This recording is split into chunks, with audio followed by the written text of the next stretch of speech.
दोस्तों, सर्दियों में पोल्यूशन की वजह से बहुत ज़्यादा रेस्पिरेटरी प्रॉब्लम्स आजकल देखी जाती हैं। मैं अपने पेशेंट्स में देखता हूँ उनको नज़ला या जुकाम, बहुत ज़्यादा छींके, गले में खराश के सिम्टम्स बहुत रेगुलरली आजकल देखने को मिलते हैं। तो ऐसा क्यों हो रहा है और क्या कारण है इसके, वीडियो को लेकर आगे बढ़ते हैं और जानते हैं इन सभी चीज़ों के बारे में। तो आप लाइक, शेयर और सब्सक्राइब जरूर करें और कमेंट करके भी मुझे जरूर बताते रहें कि मेरी वीडियोज़ में आपको क्या अच्छा लगता है और आगे किन टॉपिक्स पे आप वीडियोज़ देखना पसंद करेंगे। तो मैं डॉक्टर हेमेंद्र प्रताप सिंह आपको आगे लेके चलता हूँ और डिस्कस करते हैं टॉपिक्स में। तो इस एलर्जिक साइनसाइटिस को समझने से पहले हमें जानना होगा कि ये साइनसेस क्या होते हैं। हमारे एयर पासेज में 4 पेयर ऑफ साइनसेस, ये पैरानेजल साइनसेस कहलाते हैं। इनका काम नॉर्मली स्केल को बहुत ज़्यादा हल्का रखने का होता है और इसी एम्प्टी हॉलो स्पेसेस में कई बार रेस्पिरेटरी इन्फेक्शंस की वजह से पस फॉर्मेशन या फिर म्यूकोजल एंगॉर्जमेंट बहुत ज़्यादा हो जाती है, जिसकी वजह से इन्फ्लेमेशन बढ़ने लगती है। तो इन्हीं इन्फेक्शंस की वजह से बहुत ज़्यादा सिम्टम्स अलग से देखने को मिलते हैं, जैसे बहुत ज़्यादा स्कल भारी रहने लगता है, कई बार हेडेक के रूप में आपको लेफ्ट या राइट साइड में कई बार कंजेशन ज़्यादा देखने को मिलता है, और इसी के साथ साथ छींके, जुकाम, नज़ला, पानी नाक से बहना, आँख और नाक कान के आसपास खुजली बहुत ज़्यादा होना, ये कॉमन से सिम्टम्स कई बार एक्सपीरियंस करने को मिलते हैं पेशेंट्स को। इन सिम्टम्स के साथ साथ अगर हम बात करें कि और क्या क्या परेशानियां उन पेशेंट्स को झेलनी पड़ती है, तो कई बार पैरानेजल साइनसेस में इन्फेक्शंस की वजह से पोस्टीरियर नेजल डिस्चार्ज भी पेशेंट्स को फील होता है, और ये जो डिस्चार्ज है, म्यूकोजल डिस्चार्ज, गले से पेट की तरफ या रेस्पिरेटरी ट्रैक्ट की तरफ जब जाता है तो ये और कॉम्प्लिकेशंस पैदा करके कफ या कोल्ड के सिम्टम्स भी पैदा कर देता है, और इसी के साथ साथ निमोनिया जैसे सिम्टम्स भी कई बार पेशेंट्स में देखने को मिलते हैं। तो यहाँ इन कंडीशंस के होने के लिए क्या क्या चीज़ें रिस्पॉन्सिबल है अगर हम डिस्कस करें, तो बहुत ज़्यादा डस्ट पार्टिकल्स की वजह से और धूल मट्टी के अलावा बहुत ज़्यादा टेम्परेचर चेंजेस, यानी कि ठंडे से गर्म हो जाना या गर्म से ठंडे हो जाने की कंडीशन में भी ये सिम्टम्स बहुत ज़्यादा एग्जीग्रेट हो जाते हैं कई बार। और इसी के अलावा बहुत ज़्यादा पॉल्यूशन और हिस्टामिनिक रिएक्शंस पैदा करने वाले पोलेंस या फिर इस तरह के एलर्जेंस की वजह से भी ये कंडीशन बहुत ज़्यादा देखी जा सकती है। तो इन सभी चीज़ों को अगर हम रिस्पॉन्स के हिसाब से अगर सही करने के लिए डिस्कस करें कि क्या करना चाहिए, तो आपको सबसे पहले अपने साइनसेस के इन सिम्टम्स से आइडेंटिफाई करना होगा कि आपको कहीं एलर्जिक राइनाइटिस है या एलर्जिक साइनोसाइटिस ही हो गया है। तो आप इसके लिए एक्सरे करवा सकते हैं। एक्सरे में आपको नेजल डेविएशन बहुत ज़्यादा देखने को मिलेगी, क्योंकि टर्बिनेट्स इन्फ्लेम होने की वजह से, जो कि आपकी नाक के अंदर मांस बढ़ जाने का एक सिम्टम होता है, नाक की हड्डी टेढ़ी हो जाती है, और उसी के साथ साथ ये कई बार टेम्परेचर सेंसिटिविटी बहुत ज़्यादा देखने को मिलती है, और उसी के साथ साथ छींके, जुकाम बढ़ जाता है।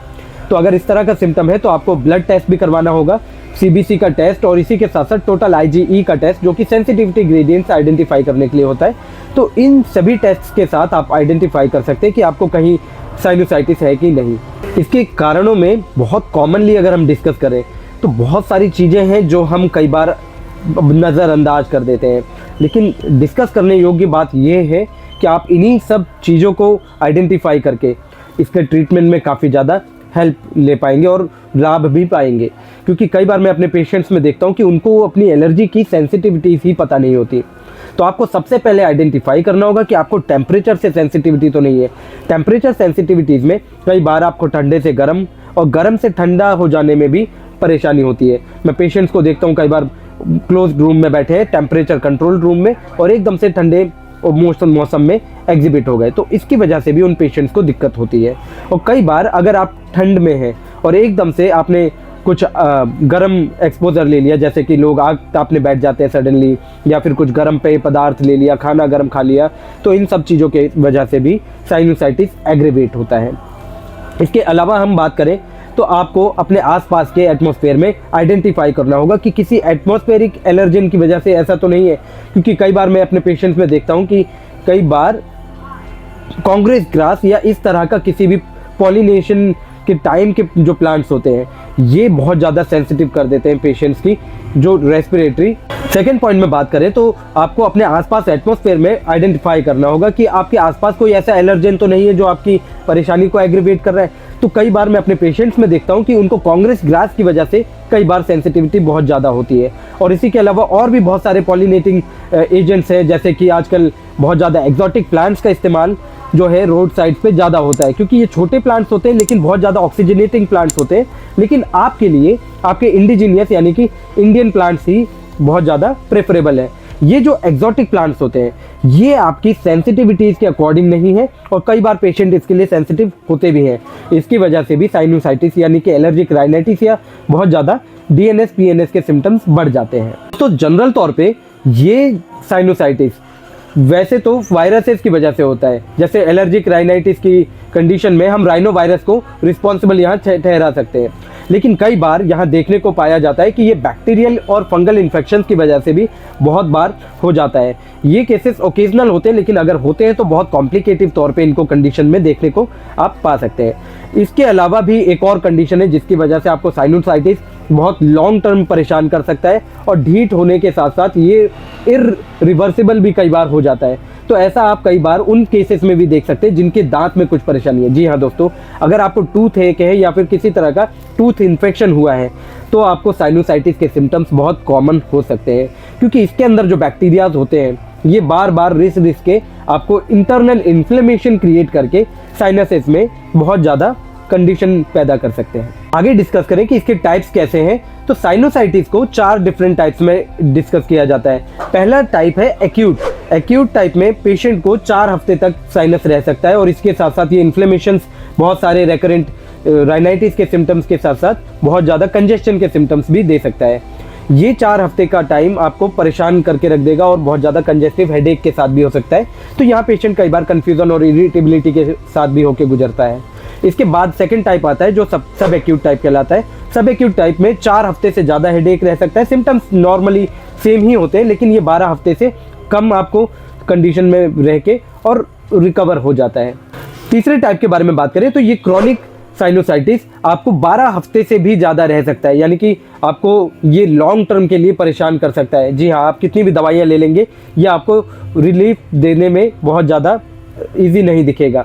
यहाँ आपके सिम्टम्स भी बहुत ज़्यादा रेकरेंट बने रहेंगे और इसी के साथ साथ ये कंजेशन भी लगातार आपको टेम्परेचर सेंसिटिविटीज़ के साथ, बहुत ज़्यादा डस्ट पार्टिकल्स के साथ और एक्सपोजर्स के साथ मेंटेन्ड रह जाते हैं। इसके बाद जो टाइप आता है उसको हम कहते हैं रेकरेंट साइनोसाइटिस। तो ये रेकरेंट साइनोसाइटिस कई बार 1 साल में 4 से 5 एपिसोड्स भी देता है, यानी कि आपका जो क्रॉनिक साइनोसाइटिस का टाइम था ये आपको पूरे साल में 4 बार अगर देखने को मिले तो ये रेकरेंट साइनोसाइटिस का सिम्टम हो सकता है। इस दौरान आपके सिम्टम्स तो रेकरेंट साइनोसाइटिस में क्रॉनिक साइनोसाइटिस के ही रहते हैं, लेकिन यहाँ आउटब्रेक के बीच में आपको कई बार कोई भी सिम्टम देखने को नहीं मिलता। जी हाँ, जो भी बीच का पीरियड है वो आपका फ्री ऑफ एनी सिम्टम रहता है। दोस्तों ये सब तो थी साइनोसाइटिस के बारे में जानकारियाँ, जहां आपको मैंने सारे टाइप्स के बारे में भी बताया और इसी के साथ साथ इसके इंडिकेशंस भी दिए कि ये किन किन चीज़ों की वजह से हो भी सकता है। तो आगे बढ़ते हैं वीडियो को लेके और जानते हैं आपकी डाइट में क्या क्या मैनेजमेंट करने हैं और किन किन रिजीम को फॉलो करके आप इस साइनोसाइटिस को पूरी तरह रिकवर करते हैं। तो यहाँ पहली डाइट जिसको आपको बिल्कुल ही अवॉइड करना होगा साइनोसाइटिस के दौरान वो है कार्बोहाइड्रेट यानी कि शुगर डाइट। शुगर डाइट हम यहाँ इसलिए मना कर रहे हैं क्योंकि इसकी वजह से म्यूकस मेम्ब्रेन की फॉर्मेशन में बहुत ज़्यादा बढ़ोतरी होती है और इसी के साथ साथ आपको ऑरेंज या फिर केला, वाइट शुगर के अलावा प्रोसेस्ड फूड और जो आपके एसिडिक फूड होते हैं उन सबको भी अवॉइड करना होगा। इन सभी चीज़ों की वजह से म्यूकोजल फॉर्मेशन बहुत ज़्यादा बढ़ जाती है। शुगर ब्लड में जाके बैक्टीरियल ग्रोथ को प्रमोट करता है और इसी की वजह से ये इन्फ्लेमेशन को और ज़्यादा प्रमोट कर देता है और साइनोसाइटिस को बहुत ज़्यादा कॉम्प्लिकेट कर देता है। इसी के साथ साथ आपको बहुत ज़्यादा प्रोसेस्ड फूड का इस्तेमाल भी कम करना होगा। इसकी वजह से आपके एलर्जीज में एग्जीग्रेशन देखा जा सकता है, क्योंकि कुछ प्रोसेस्ड फूड में केमिकल्स ऐसे अवेलेबल होते हैं जो कि आपके लिए एलर्जिक हो सकते हैं। आपको रेड मीट और इसके अलावा ऑर्गन मीट का इस्तेमाल भी कम करना होगा, क्योंकि इसमें भी बहुत ज़्यादा ग्लाइकोजेनिक चेंजेस अवेलेबल होते हैं, तो ये शुगरी डाइट की वजह से आपको नुकसान पहुंचा सकता है। और इसी के अलावा आपको ऑयली और फ्राइड फूड का इस्तेमाल यानी कि स्नैक्स का इस्तेमाल या पैकेटेड फूड का इस्तेमाल भी कम करना होगा। इन सब चीज़ों की वजह से भी आपको टॉक्सिक इफेक्ट पड़ेगा आपके गट पे और गट की वजह से ये आपको नुकसान पहुंचाएंगे।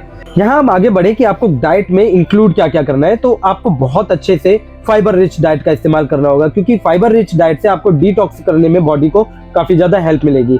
यहाँ आप ग्रीन लीफी वेजिटेबल का इस्तेमाल कर सकते हैं, सैलेड्स का इस्तेमाल जरूर कीजिए, विटामिन सी का इस्तेमाल, साथ साथ आप ग्रीन लीफी वेजिटेबल्स के अलावा बहुत अच्छे से दालों का इस्तेमाल कर सकते हैं, भुना हुआ चना, अंकुरित मूंग का इस्तेमाल कर सकते हैं। साथ साथ आप अपनी डाइट में एंटीऑक्सीडेंट्स का इस्तेमाल भी जरूर बढ़ाएं। जैसे कि आपको सेब का इस्तेमाल करना होगा। मौसमी और संतरे में भी आपको काफ़ी अच्छा विटामिन सी और एंटीऑक्सीडेंट्स मिलेंगे, तो आप इनका इस सेवन भी रोजाना के जीवन में इस्तेमाल करिए। इस दौरान आपको सूप्स का इस्तेमाल भी करना होगा। आप वेजिटेबल सूप्स ले सकते हैं, टोमेटो सूप ले सकते हैं, साथ साथ आप चिकन सूप भी ले सकते हैं अगर आपको प्रेफरेंस के हिसाब से लगे तो, क्योंकि ये सूप्स आपके म्यूकस मेम्ब्रेन को क्लियर करने में काफ़ी ज़्यादा हेल्पफुल हो जाते हैं। कई बार ये पीएच चेंजेस को इम्प्रूव करने में भी काफ़ी ज़्यादा हेल्पफुल होते हैं, तो सूदिंग इफेक्ट की वजह से ये डिटॉक्स करने में और इन्फ्लेमेशन को कम करने में काफ़ी ज़्यादा हेल्प करेंगे। आपको साइनोसाइटिस से रिकवर होने के लिए विटामिन ई भी काफ़ी ज़्यादा हेल्पफुल होगा, क्योंकि ये आपके साइनसेस में म्यूकस मेम्ब्रेन की रीजनरेशन और उसकी इन्फ्लेमेशन को कम करने में काफ़ी ज़्यादा हेल्पफुल होता है। इसके लिए आप आलमंड का इस्तेमाल, वॉलनट का इस्तेमाल जरूर करें, साथ साथ ग्राउंड नट भी इसके लिए बहुत ज़्यादा फायदेमंद पाया गया है। यहाँ हम बात करें कि ये आपको डाइट किस तरह से खान पान में लेनी चाहिए, तो आप रोजाना आपके सेवन में इनको ले सकते हैं। इसके लिए कोई रेस्ट्रिक्टेड टाइम नहीं है कि आप सुबह लीजिए या शाम लीजिए, आपको जैसे समझ आए आप खान पान में इसको इंक्लूड जरूर करें, क्योंकि इन सभी चीज़ों को नॉन रेस्ट्रिक्टेड वे में यूज करने में आपको इम्यूनिटी भी इंप्रूव करने में हेल्प मिलेगी, स्ट्रेस फ्री भी ये डाइट आपको रखेगी, डिटॉक्सिफाई करेगी, बॉडी में गट प्रॉब्लम्स को भी इंप्रूव करेगी, कटारल चेंजेस को भी रिकवर करेगी। तो ये बहुत अच्छा और हेल्दी सोर्स है आपके साइनोसाइटिस को जल्दी आपसे दूर करने के लिए। पहली चीज जो आपको करनी चाहिए वो है नमक के गरारे। जी हाँ, यहाँ आपको नमक के गरारों से काफी ज्यादा हेल्प मिलेगी म्यूकोसल मेम्ब्रेन पे होने वाली इन्फ्लेमेशन को कम करने में। तो दूसरी चीज, आपको अपने एक्सपोजर में बहुत ज्यादा टेम्परेचर सेंसिटिविटी से बचना होगा। होम्योपैथी के बारे में बात करें तो साइनोसाइटिस के लिए होम्योपैथी में काफी अच्छी मेडिसिन अवेलेबल है। यहाँ पेशेंट्स को कई बार जो सिम्टम्स बहुत ज्यादा कॉम्प्लिकेटिव होते हैं उनमें बहुत जल्दी ही रिलीफ देखा गया है कि होम्योपैथिक मेडिसिन यूज करने से काफी जल्दी ही वो रिस्टोर हो जाते हैं। तो पहली मेडिसिन के बारे में अगर हम बात करें तो एलियम सिपा इस सिम्टम के हिसाब से बहुत ज़्यादा सूटेबल मेडिसिन है। यहाँ पेशेंट को अगर नज़ला हो, बहुत ज़्यादा रनिंग नोज हो, साथ में कंजेशन बहुत ज़्यादा हो रहा हो, नाक कान के आसपास खुजली बहुत ज़्यादा हो, तो आप एलियम सिपा का इस्तेमाल कर सकते हैं। इनमें छींकों के सिम्टम भी बहुत ज़्यादा बढ़े हुए और वायलेंट लेवल पे देखने को मिलते हैं। सेकेंड मेडिसिन जो मैं यहाँ डिस्कस कर रहा हूँ वो है नेट्रम्यूर। नेट्रम्यूर म्यूकोसल मेम्ब्रेन या इसके आसपास के होने वाली टेम्परेचर सेंसिटिविटी से होने वाली दिक्कतों के लिए और मॉर्निंग स्नीजिंग के हिसाब से बहुत अच्छी ही मेडिसिन है, और इसको इस्तेमाल करके कई बार पेशेंट अपने डीएनएस को भी रिस्टोर कर सकते हैं। तीसरी मेडिसिन ब्राइनिया आपके लिए बहुत ज्यादा लाभकारी होगी अगर आपके म्यूकस मेम्ब्रेन बहुत ज्यादा इन्फ्लेम हो गए हैं और नाक के अंदर टर्बिनेट आसपास के नॉस्ट्रिल से बहुत ज्यादा चिपक के सांस अंदर जाने में भी परेशान करने लगे। इसी के साथ साथ कंजेस्टिव हेडेक बहुत ज्यादा बढ़ने लगा है, सर में दर्द, चक्कर के साथ होने लगे हैं, तो ये सब चीजें ब्राइनिया काफी अच्छे से रिकवर कर सकती है। यहाँ आप और भी अगर कोई सिम्टम आपके साथ है तो आप मुझसे डिस्कस कर सकते हैं, मेरा नंबर आपकी स्क्रीन पे अवेलेबल है। और इसके अलावा अगर आपको कोई भी सिचुएशन होती है तो आप मुझे मैसेज करके या मेल करके भी बता सकते हैं। यहाँ हम वीडियो को समाप्त करते हैं और मिलते हैं एक और नए वीडियो में एक और नए टॉपिक के साथ। साइनोसाइटिस के बाद मैं एक और टॉपिक लेके आऊँगा जो आपके लिए काफ़ी ज़्यादा लाभकारी होगा, और उन टॉपिक्स को डिस्कस करेंगे अगले नए वीडियो में। धन्यवाद।